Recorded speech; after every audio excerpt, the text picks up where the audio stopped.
So thank you very much, and thank all for joining us in the second day of the COPAC Parallel Computing meeting.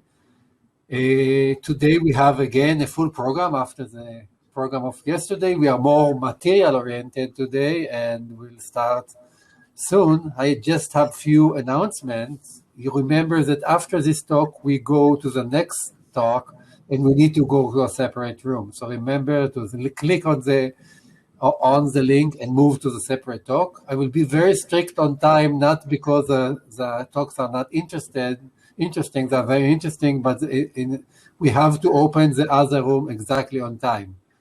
So Liberato, you have only 30 minutes, and then we'll have 10 minutes of talks. Any one of you that want to ask questions, please use the chat. And we'll ask the questions from the chat. I can transfer the question to Liberato.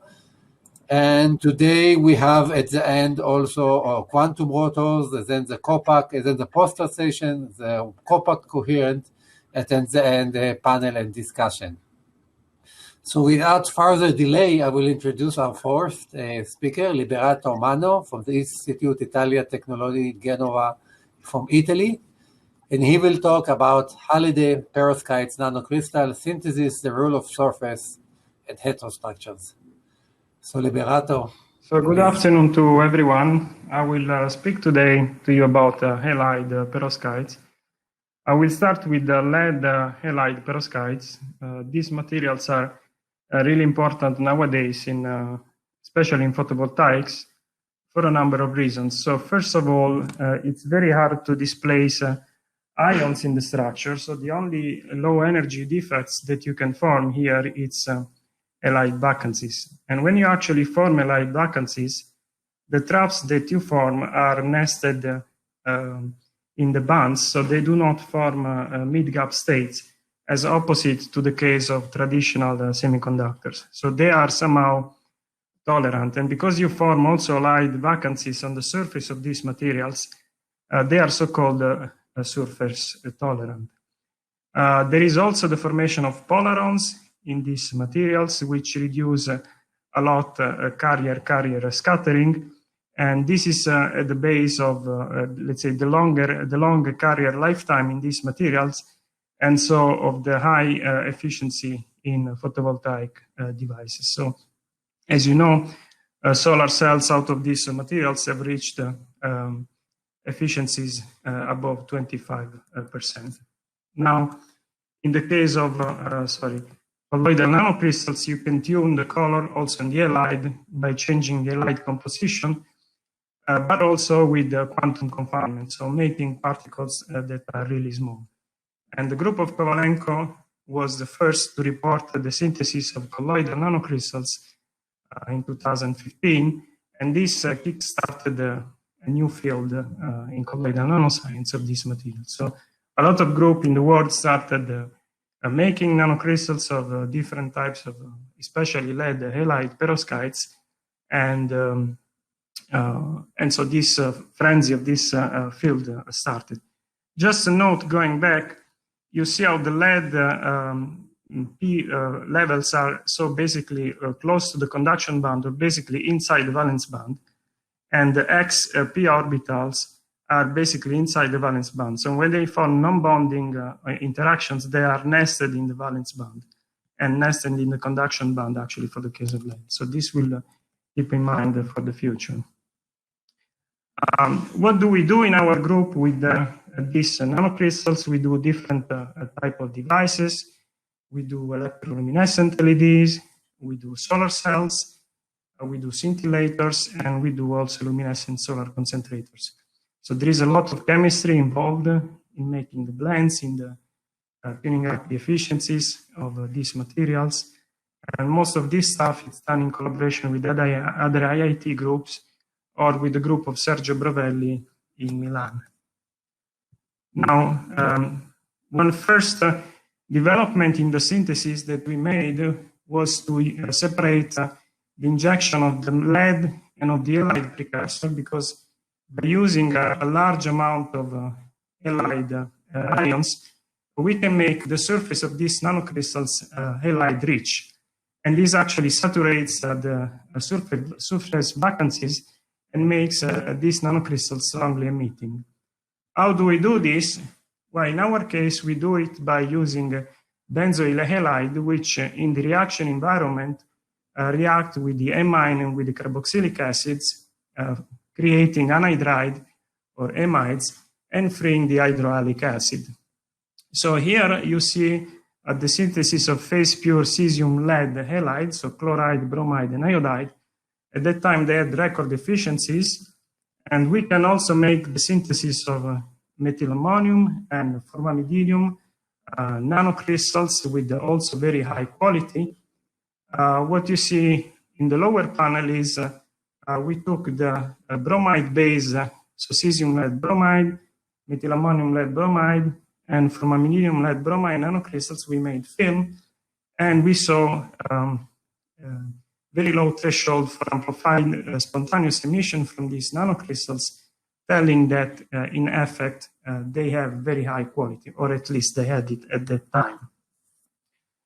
Now, the surface of these nanocrystals is really important. Traditional ligands are primary ammonium, alkylammonium, or oleate ions, which are prone to lose or acquire a proton, become neutral and get detached from the surface. So one advantage of using ligands, for example, like quaternary ammonium ions or zither ions, is that it's very difficult to turn them into neutral molecules.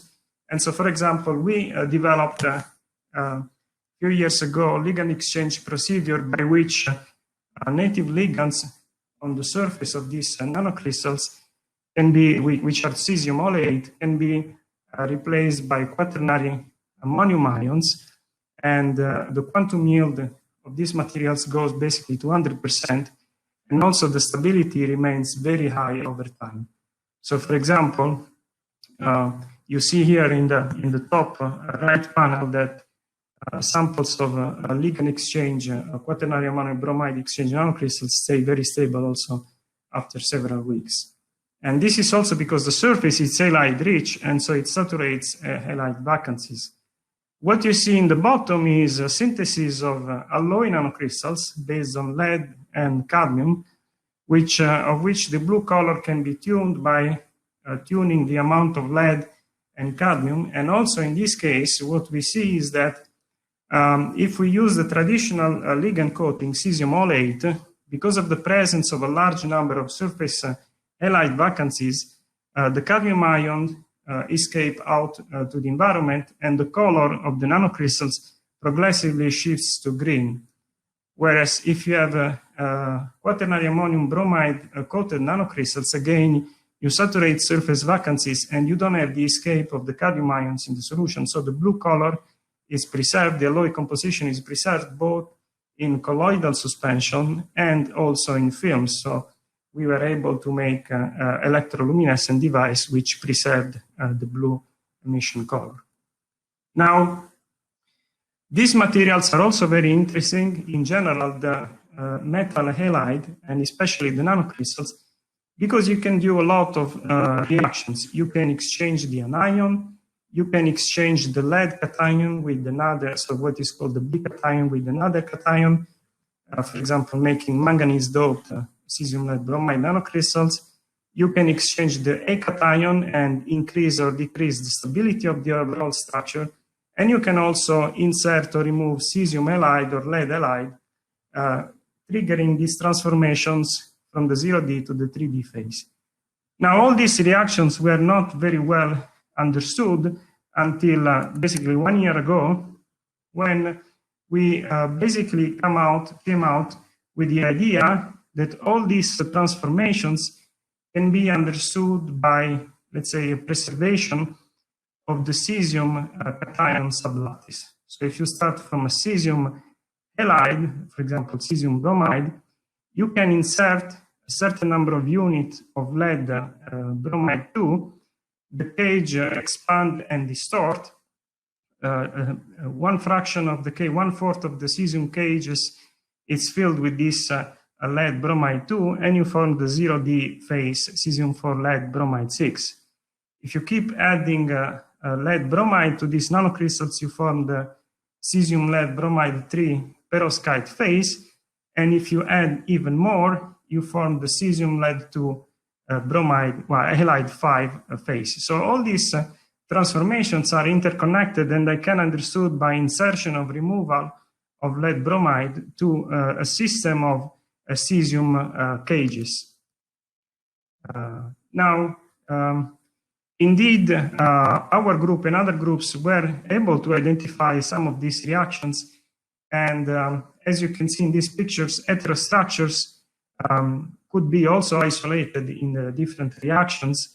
And in all these heterostructures, there is indeed a continuity in the lattice of cesium cations.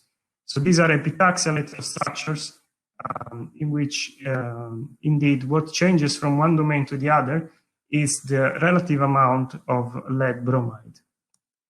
Now, because of the toxicity of lead, there have been studies on replacing lead with many other types of cations, and also different types of metal halides have been proposed.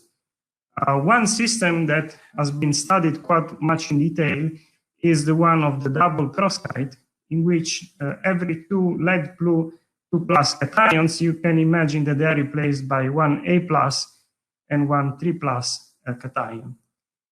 So these are also called elpazolides and have been studied quite in detail in the past few years. So we have been able to make the first synthesis of the nanocrystal version, for example, the cesium silver indium chloride nanocrystals, using the benzoyl chloride route. So we always use this benzoyl halide route because it guarantees a synthesis of nanocrystals with a halide-rich surface. The emission from these nanocrystals is weak and broad and strongly stock shifted from the absorption, because what you see here is emission from a self-trapped exciton state. So basically, the crystal absorbs, you excite a high energy state, and then the system relaxed into, so there is also local geometrical reorganization of the lattice, and a trapped exciton is formed, and emission is from this trapped exciton. Now, the emission is very weak. As I said, the quantum yield is really, really low. And so, for example, one way of improving this quantum yield is by, for example, doping the lattice with manganese. So in our case, in this case, you see emission from the manganese. The PL quantum yield goes to a maximum of 16%. We do a lot of checks to make sure that manganese is indeed in the lattice, and the lifetime is very long, typical of a DD, a forbidden transition from a manganese state. So you get excitation into the lattice, and then the excitation is transferred to a manganese state. Now, we then turned our attention to a peculiar system, which was first reported by the group of Sargent in Toronto, and is bismuth-doped cesium, silver, sodium, indium chloride. So on the A+ cation side, there is a mixture of silver and sodium ions.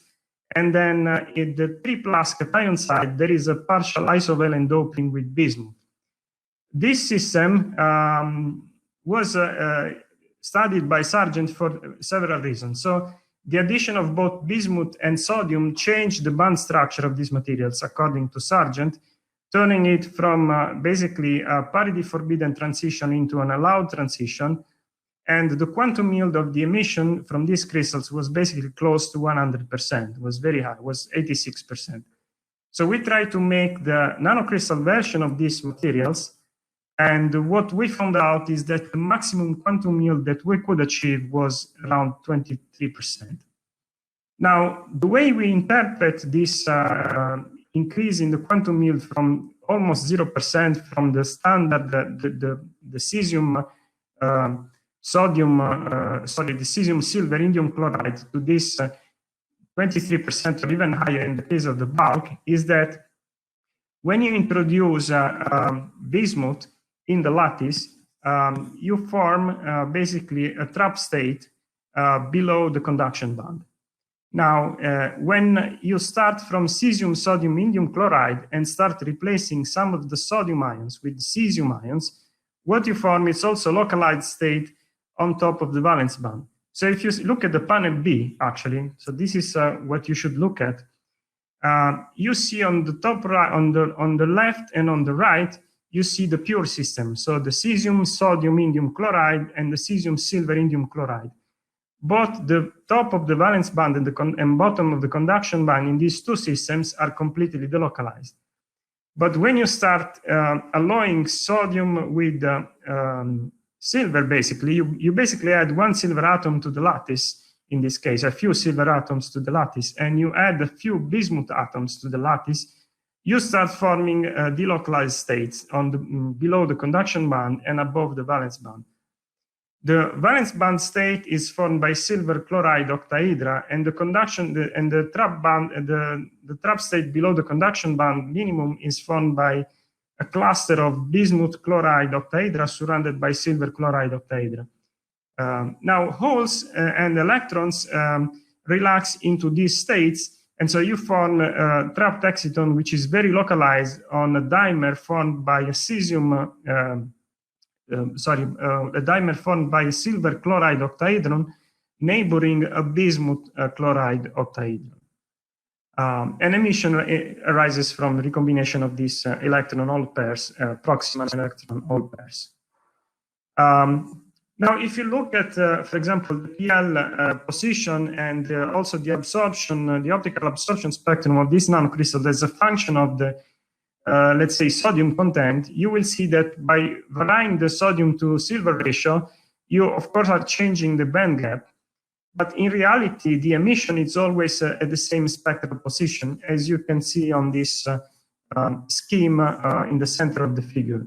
This is because emission is always occurring from a localized exciton formed again by silver holes trapped in silver chloride octahedra and electron trapped in bismuth chloride octahedra.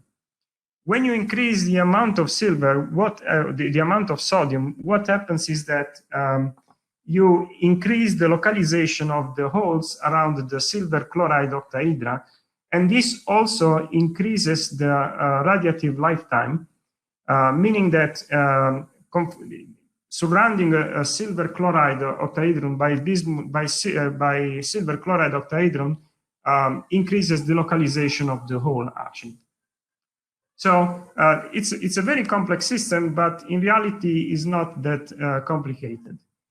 Now, we wanted to figure out what was the reason why the PL quantum yield from this nanocrystal is only around 20%, 22%, whereas in the bulk, the PL quantum yield is close to 90%. So the only thing is different in nanocrystal with respect to bulk crystal is that nanocrystals have a lot of surface. So maybe the surface of nanocrystals was not very well passivated. So we did an extensive study of the surface, and we also tested a lot of different ligands, but the quantum yield could be increased only to, let's say, below 40%. Now, we carried out also extensive computational modeling of this system. And what we found out is that there are a lot of trap states on the surface which are unlikely to be nicely passivated by ligands. And in this system are mainly formed by under-coordinated chlorine surface atoms. Although there is a contribution also of under-coordinated indium 3+ and also bismuth 3+ ions on the surface. We also worked on an analogous system in which now the indium is completely replaced by bismuth. Again, you're forming very localized states on top of the valence band and at the bottom of the conduction band, more or less similar to the previous cases. So in these cases, mainly both electron and holes are localized around silver chloride octahedra.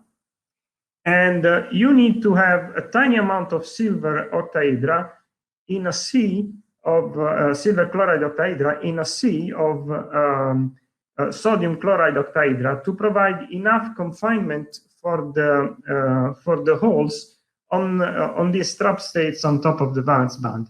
If you put too much silver, actually, what happens? If you put too much silver, what you see is that this state delocalizes and the PL quantum yield drops. Anyway, the maximum PL quantum yield in this system was not very high; it's only 3%. We also did an extensive study of this computational study of this material, and we identify also as a major sources of trap here under-coordinated surface indium ions. Okay. Now, these under-coordinated surface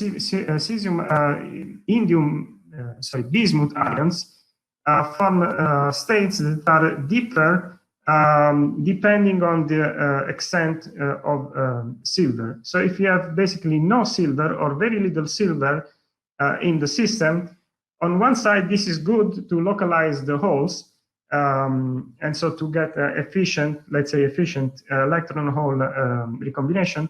On the other hand, the surface uncoordinated indium ions form deep trap states. So there is a trade-off here. So if you have too much silver, if you have a lot of silver, then you have shallow states, shallow surface states for bismuth. But on the other hand, there is a strong delocalization of the holes. So as you can see from these systems that we have studied so far, the main issues with these double perovskites, as compared to the, for example, lead halide perovskite, is that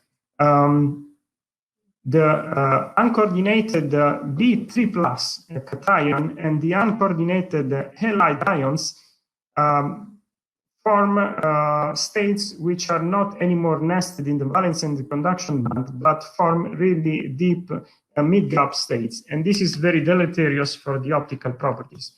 And this is certainly not seen in the case of AB2X3 perovskite, where for B2 I mean lead, lead, germanium, or tin 2+. Okay, so in those cases, the materials are highly surface tolerant. When you go to the perovskite, because of the strong charge on the B3 plus cation, all these orbitals are dragged down. As you can see here, the B3 NP and the B3 NS orbitals are much lower in energy. And so when there are, this brings also the X NP orbitals close to the top of the valence band. So when you have unsaturated bonds, you're forming deep trap states, especially for what concerns the B3 cation. So when you have these unsaturated trap states, then the excitons could easily jump from octahedron to octahedra and probe the surface. So one possibility to circumvent this system would be to have zero-dimensional, let's say, metal halides, where the octahedrals are all disconnected, and so the trapped excitons are probing with more difficulty the surface.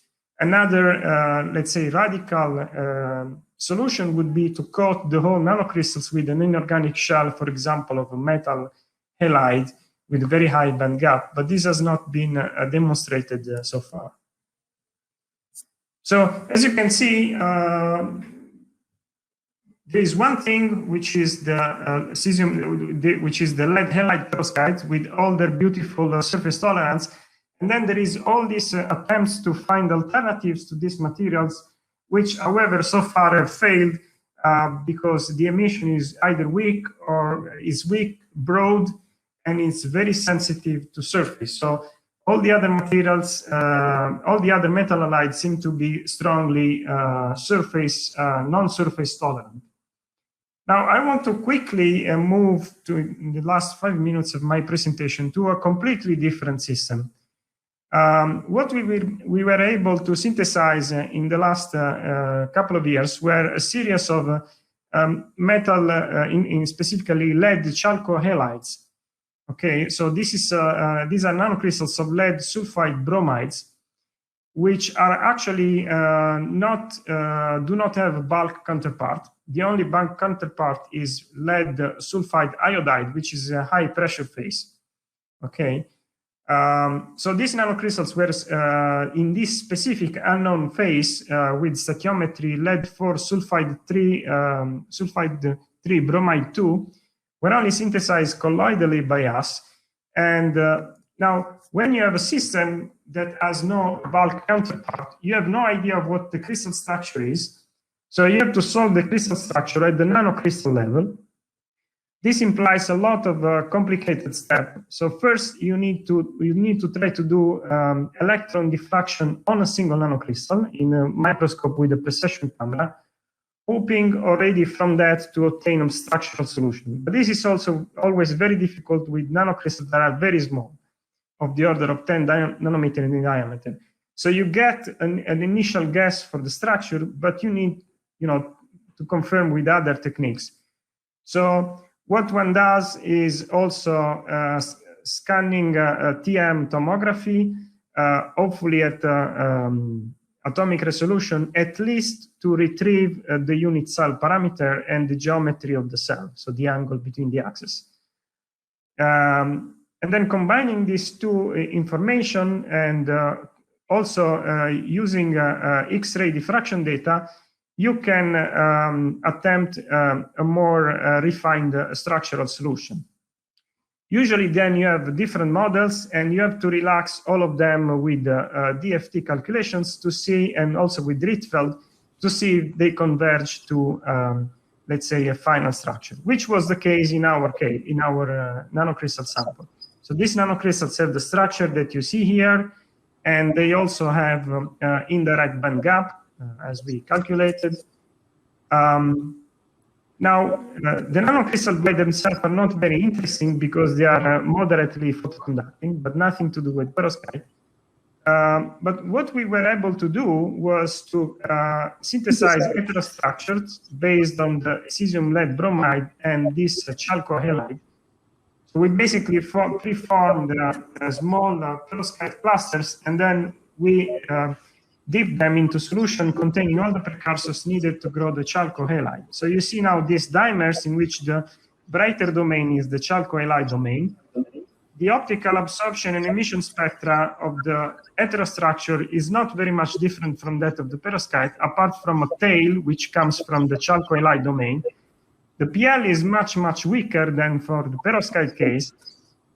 And actually what we found out is that it just comes from the residual perovskite domains which are not bound to a chalcohalide domain. Now, these are fancy TM images with a lot of also statistical analysis to show that the heterostructure is atomically defined and the interface is really sharp, and there is a very clear epitaxial relationship between the chalcohalide and the perovskite domain. We also modeled very extensively these two systems. So we really built models of the two structures. We calculated also the density of state and the band structure for each of these domains. In the case of the chalcohalide, then we cut the sphere in half, and then we moved the one half of the sphere on top of a cube, and we aligned the lattices in a way that matches what we see under high resolution TM. And we also see from the model that there is a very nice matching of the lead ion sublattices. So when we calculate the electronic structure of these materials, just to make a very long story short, is that you see a lot of substrate near the band edges. Okay, so this inverse participation ratio that you see here, these red dots, the more they are shifted on the x-axis, the more the states are localized. So you see that in the gap or at the band edges, you have a lot of localized states, mainly coming from the chalcohalide. Then you have to go higher in energy or lower in energy to identify states that are delocalized. And the overall picture that emerges is that electrons are more or less delocalized over the whole structure, whereas holes are mainly localized on the chalcohalide domain. Now, also here, I don't want to discuss in detail all these figures, also because I'm running out of time. But basically, PL lifetime in the perovskites and in the heterostructures are more or less the same, telling us that the weak PL that you see in the heterostructure comes from the free unbound perovskite domains. The chalcohalide itself at low temperature emits also quite strongly close to the 1.8 eV, a broad emission typical of an indirect bandgap material. And in the heterostructures, what you see at low temperature is actually an emission at lower energy with respect to the chalcohalide, which we believe arises from recombination from trap states localized at the interface between these two materials. So actually a lousy system, because it's simply a system in which the PL from the perovskite is quenched, and so it seems to be completely useless, except for one thing. You can easily do an ion exchange on this heterostructure. So you can replace the bromide ions either with chloride or with iodide.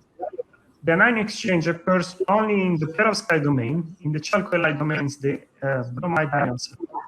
So you can form the corresponding cesium-lead bromide, cesium-lead chloride or cesium-lead iodide perovskite interface with the lead sulfide bromide. Now, in the case of the cesium-lead iodide heterostructure with the chalcohalide, what we found very interesting is that the gamma phase, so the perovskite phase, the cesium-lead iodide 3 phase, in which all the octahedra are edge shedding, are corner shedding. So the bottom, the central bottom sketch, it's preserved over time. We know that this is stable, that it over time in a free nanocrystal of cesium-lead iodide, it would evolve to the delta phase, which you see on the top, and it's formed by one-dimensional chain of edge-sharing octahedra, which are also have a large band gap and also indirect type, and which is not good for photovoltaics. So one possible use for this lead sulfide bromide nanocrystals is to lock the photovoltaic active perovskite phase of cesium-lead iodide. And that's what we are exploiting now in collaboration with the group of Anna Maria Petrozza in Milan for making solar cells. So I think I ran out of time, and so that's it. So no conclusions. And I want to thank all the people in this list, and of course, all of you for the kind attention. Thanks, Liberato, for the very nice talk, starting this afternoon session of the COPAC. We do have time for several questions, and we have two short ones from Marinella. She's asking what kind of application are forecast for this new class of leads, free double doped perovskites, and if it is possible also to reach a high control of the shape and size, obtaining nanoplates. Okay, so the applications, it's mainly in lighting, mainly white light emission, and in reality, not only that, also scintillator applications. So what we are trying to do is now to dope these materials with dopants that are able to give highly efficient emission, because the emission is strongly Stokes shifted from the absorption. Then you can think of actually also solar concentrators and scintillators in case the material has a high cross-section for absorption of ionizing radiation. For the case of platelets, yes, people have been able recently to make platelets of halide double perovskites. There is, if I'm not wrong, also a recent nanoletter paper in which they test these platelets for CO2 reduction. So there are people working. One group that is very active is Leonard Beckenstein at Technion. I know he's doing this. So let me just continue this kind of thought. How stable are they under the sun? You're talking about solar cells. Probably some of them the interface could be non-stable under ambient condition and sunlight? Yes, there are a lot of things happening under sunlight. There is also over time a partial reduction of the either metal lead or the lead metal the lead ions to metallic lead. And in the case of perovskite, you see also the formation of silver, metallic silver. So I mean, these are like, the silver chloride, the silver halide used in the photographic plates. So over time, you get reduction. And of course, in the case of the metal, the lead-based perovskites, you also have instability against moisture. The double perovskite are more robust, actually. That's why they're also studied. Okay, so thanks, Liberato, for this very inspiring talk. We will meet again after the 10 minutes break on the quantum motors on a different room. So it's 5:10, right? Yeah, it's 5:10. No, it's 5:20. We have 10 minutes break and then we meet. Okay. Okay, thank you very much.